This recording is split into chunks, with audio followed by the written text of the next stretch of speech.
Hello, my name is Judy Lee and I'm a student at the University of Hong Kong. Approaching my final year of university, I started thinking a lot about my career prospects. So my friend Michael Kim and I decided to go out and interview working professionals in various industries and hear what they have to say to students like us. I hope this helps. Today, I'm speaking with Nancy Tong, an independent filmmaker based in New York. Nancy started her career as a journalist at a Hong Kong TV station before going on to become an independent filmmaker. Her career as a documentary filmmaker has spanned a wide variety of subjects and media. Her latest film is Trailblazers and Habits, a documentary about the Maryknoll sisters and their work around the world.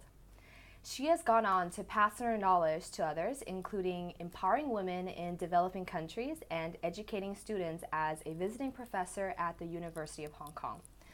Thank you very much, Nancy, for joining us today for the interview. Hi, Judy. How are you? I am doing very well. Good. So, my first question is, what inspired you to become an independent filmmaker, and what's your muse? Well, you know, as you said, I started out as a journalist, right? But then, you know, when you're working for a big corporation, there are always limitations. You have to, you know, deliver certain things on time, and you have to work on projects that a supervising editor will ask you to work on. And as for me, I like to work on projects that has special meaning to me. I like to do research. I like to spend time in it. I don't want to give myself this limitation of, oh, you got to finish in half a year. And all my projects take a long time to do, 3 years, 5 years. So I take my own time. So the only way I can do it is to work independently, unfortunately. I see. And it worked out really well for me. I'm very fortunate, yes. So how do the journalistic principles overlap with documentary filmmaking? Oh, a lot. Basically, you know, we are dealing with reality. We're dealing with a lot of times social issues. Number one is we have to be responsible to the people we talk to the people we put on camera. They are telling us their stories, and we have to make sure that we don't exploit them. We don't exploit them, we don't exploit their stories, we don't sensationalize their stories. So there are all these ethical issues involved. And also, the other thing is to be fair. You know, there's every stories have different perspective. There are many different ways of looking at an issue. So they use the word objective, you know, but documentary filmmakers, you know, we try not to let that become a limitation for us, you know. There's nothing.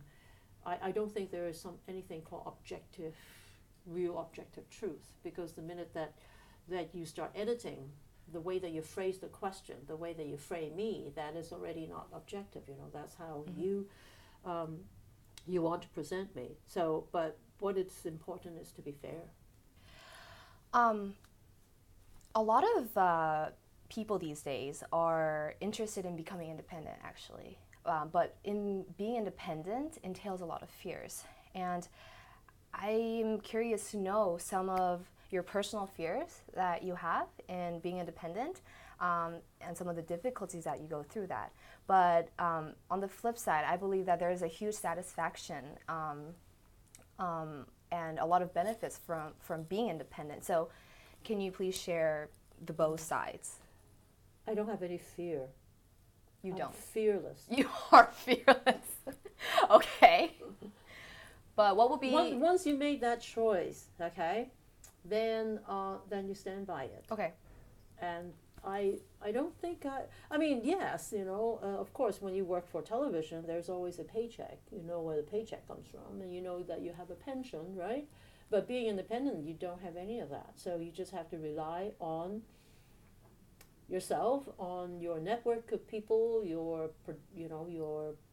projects, and you do the best that you can, and hopefully that is sell. And so, you know, that's you know, it's about the insecurity that we have, you know, and there are many ways of dealing with that, and And the satisfaction that I have is, as I said, is to be able to work on projects that I love, spend as much time that I think is necessary, and I particularly like doing research, and so the research part of it I really, really enjoy. The process. The process. You enjoyed everything. Exactly. Yes, the process, and also the teamwork, working with people. Working with people. I actually started studying fine arts. Started painting and all that, and then I find that kind of limiting because you do it yourself basically. You go into your own little studio and you spend hours and hours working on it. But then with film, it's collaboration. You work with your camera people, you work with the editor, you work with sound people, and that for me is the most enjoyable process of it. So, I mean, while we're on the topic of collaborating with people, I watched some of your films and I noticed that some celebrities, did voiceovers for your movies, and you told me that your composer's friends made music just for your film. And I'm just curious to know how you choose to work with the people you work with and how you collaborate with them. Looking for people like that is always a challenge, and you try to find the right person for, to compose the music, because there are so many composers out there, and you listen to their sample, and then you kind of try to visualize or try to imagine how that will apply to your film. And the same thing with voiceovers with people. There are many, many artists out there who can read text, and they're all professionals. It's all built with trust, and they have to. It's also communication. You have to communicate to them what it is that you want, and you have to be very clear about that. And it's just building that confidence to work with people. It's all about film work. Is all about interpersonal relationship, really. You told me that you're fearless, but I guess for many people, I guess it's that insecurity that acts as the biggest factor of their fears. So how do independent filmmakers usually fund their projects? And how do you also reach your financial goals? Well, every project is different. I have made a film where I have to max out my credit card, and I have made a film where, fortunately, I have a group of people who really believe in the project, and so they help me fundraise. And I have projects where I reach out to government funding, and then they fund part of it. And so while I'm working on it, I'm still continue to fundraise, and every project is different.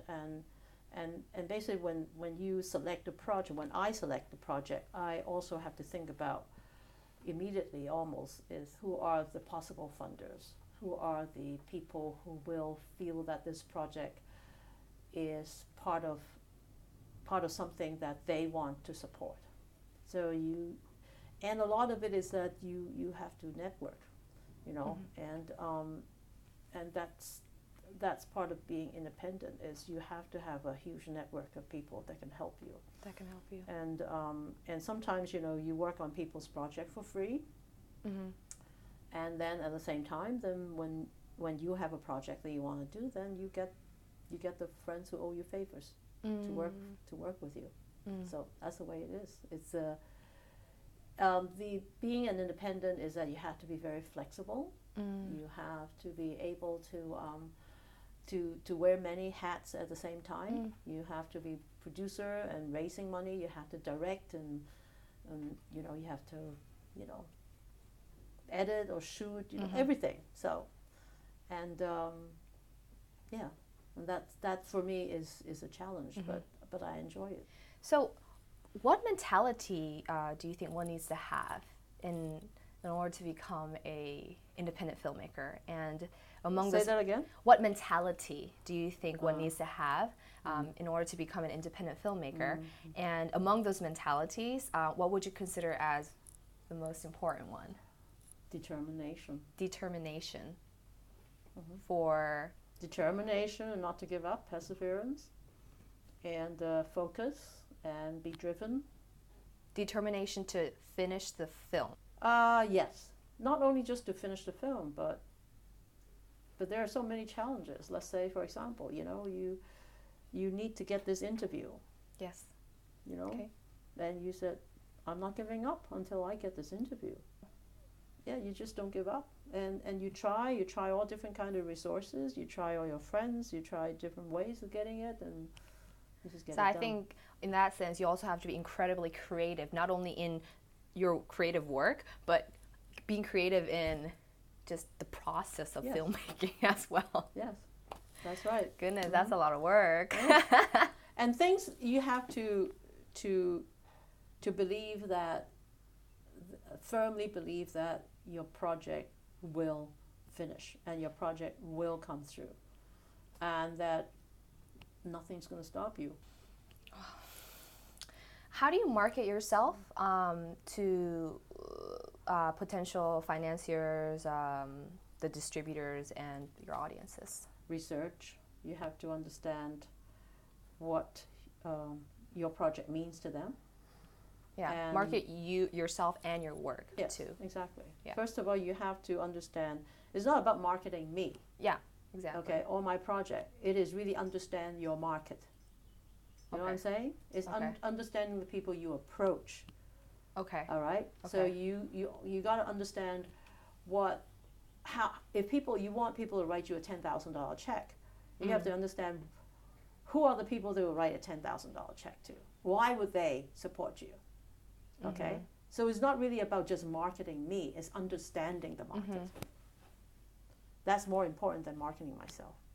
So you're saying after understanding the market, then it's easy to approach them, right? I see. Then your success rate will be higher. Okay, I see. I mean, it's like a lot of people say, it's about me, it's marketing myself, and how do I do that, how to do it? No, it's the other way, is you got to understand the market first.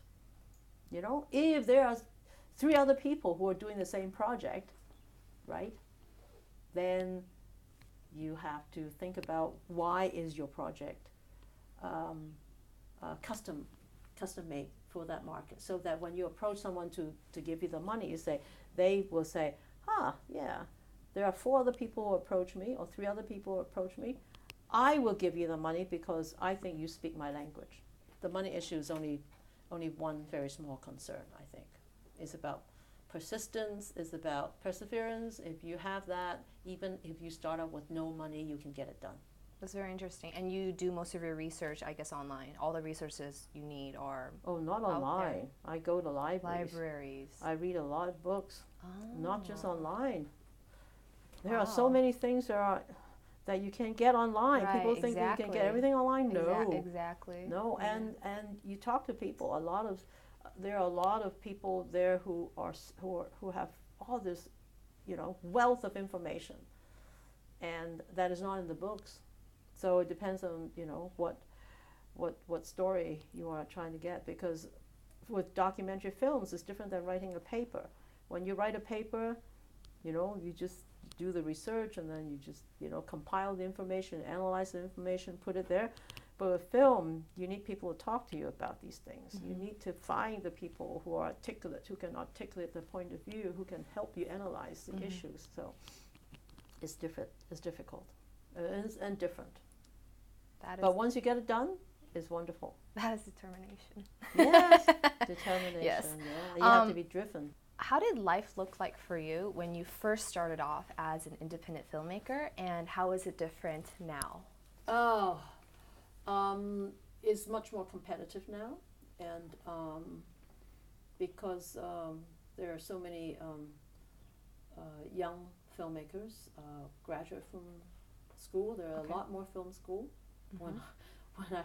When I started out, there were only maybe about 5 film schools, and now there probably is like 500.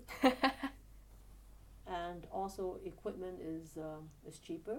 Okay. And you can edit everything at home. Okay. You don't need to have a huge crew anymore. That means the budget is smaller.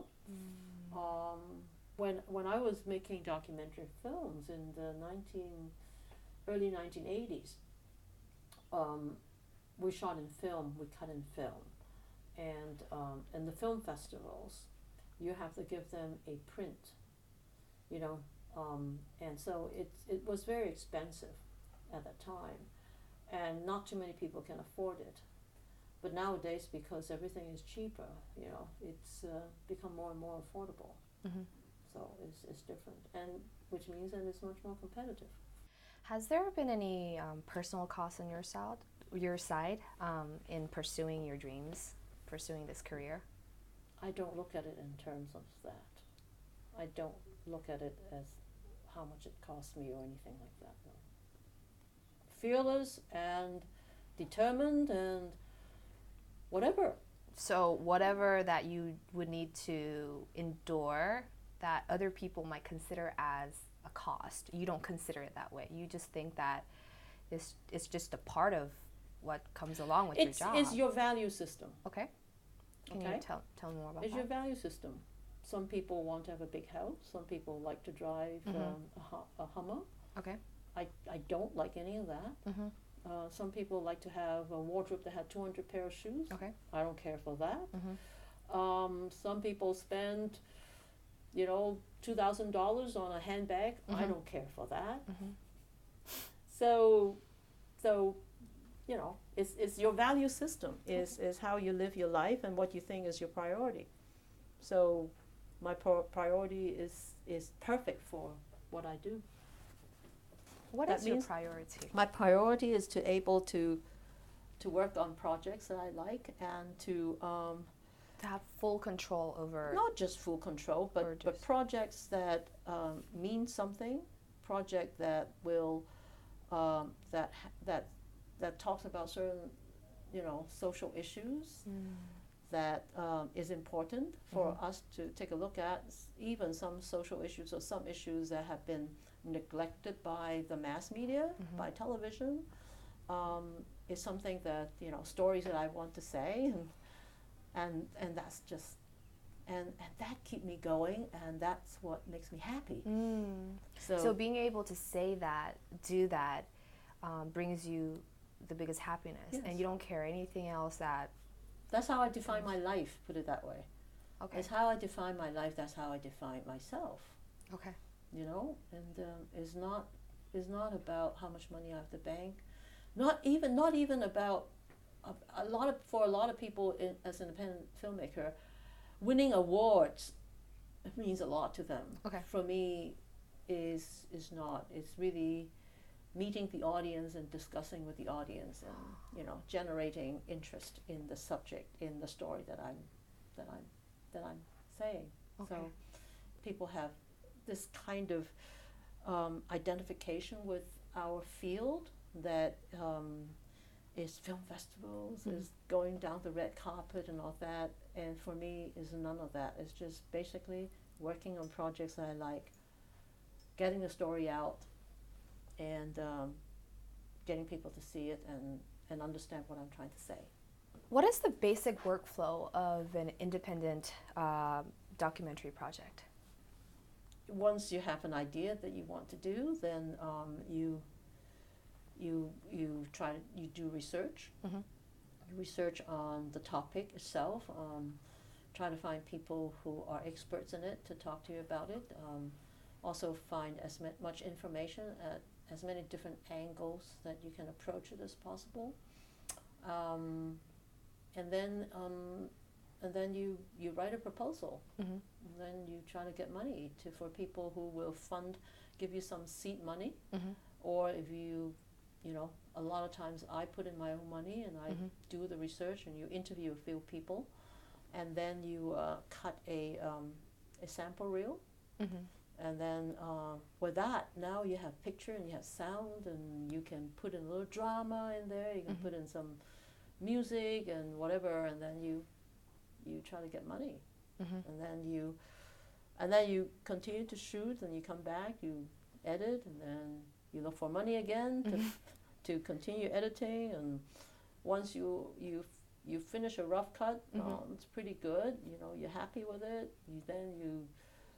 You find composers to help you with the music and blah blah blah. You know, like that. I see. I see. So what sort of practical skill sets should aspiring filmmakers have? Practical skills. I mean, there's so many skills, and I teach this every year, and I tell students, you basically you need to know everything. You need to know how to shoot. You need to know how to collect sound. Use different kind of microphone. You cannot be shy interviewing people. You need to be able to have that very intuitive sense about people, interpersonal relationships. You need to be able to present your idea in 3 sentences, and you need to be able to get people to write checks for you, to trust in you, and editing, interviewing, everything. Basically, it's a lot. It's a lot. That's a lot to work on for those aspiring filmmakers. It is, yes. I'm not trying to be discouraging. You're not. But I think it's important that people be realistic about it. You know, because that's basically what comes with a job. Yes, exactly. I mean, if you I think one of your question is what's the approach to become an independent filmmaker? So I can, one way is you can go to film school, and then in film school you make friends and you work on a project together, and your thesis film, you will use that to try to land you jobs, and then you can go directly and work for a company like a television station or a mass media communication company that makes videos, and you work with them, and you actually I encourage every person to work at least 5 or 6 years in a company. There you network, you know how to work with clients, you know how to speak the lingo, how to work with camera people, producers, and how do you actually talk to your clients,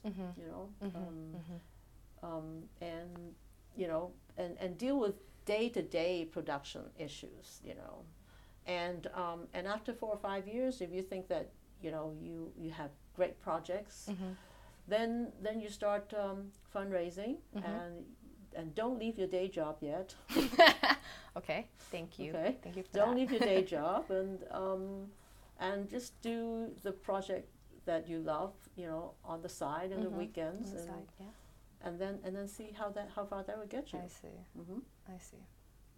So, what lessons have you learned in your many years of experience that you wish you knew when you first started? So, any tips or advice that you can give to, aspiring filmmakers who are just starting now? Yes. I wish, number one, I wish I'm a better writer, because every step of the way of being an independent filmmaker, you need to write. You need to write proposals, you need to write, some films have narration, you need to write narration. When your film is finished, you need to write the press packet, the synopsis of your film. All of that necessitate a good writing skills. Number two, I wish I know more about computer skills so that I can design my website, so I can upload my things, and I can do my HTML, I do all of that. But of course, I cannot do everything. So collaboration, yes. So, yes. I see. Yeah. Of course, if I can compose music, that would be even better. But no, I leave that work for people who are much better than I am. So, yeah, right. Well, thank you very much, Nancy, for the invaluable advice that you just freely gave out. Yeah. Sure, no problem. I mean, yeah, it's a tough world out there, and I think I'm just very, very lucky to be able to keep doing it for so long. Yeah.